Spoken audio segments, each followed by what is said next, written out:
জলপরীদের বিষয়ে আমরা কখনো না কখনো কিছু অবশ্যই শুনে থাকি। জলপরী হচ্ছে এক রহস্যময়ী জীব, যার অর্ধেক শরীর মাছের আর অর্ধেক শরীর মানুষের মতো হয়ে থাকে। পৌরাণিক মান্যতা অনুসারে জলপরীরা আজ থেকে লাখো বছর পূর্বে পৃথিবীতে বিদ্যমান ছিল, কিন্তু আজও মানুষের দ্বারা অনেক জলপরীকে দেখতে পাওয়ার দাবি করা হয়। এমনিতে তো জলপরী হচ্ছে গ্রিক মাইথোলজির এক জীব, কিন্তু রামায়ণেও জলপরীদের উল্লেখ করা হয়েছে। রাবণের কন্যা স্বর্ণমৎসা, যার অর্ধেক শরীর কন্যাদের তথা অর্ধেক শরীর মাছের ন্যায় ছিল।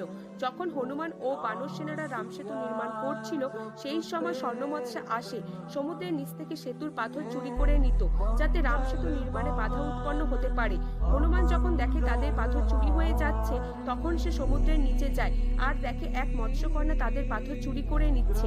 হনুমান যখন তার পরিচয় জিজ্ঞাসা করে, তখন সে নিজেকে রাবণের কন্যা বলে আখ্যা দেয়, আর এটা রামকীর নামক রামায়ণে উল্লেখ করা হয়েছে।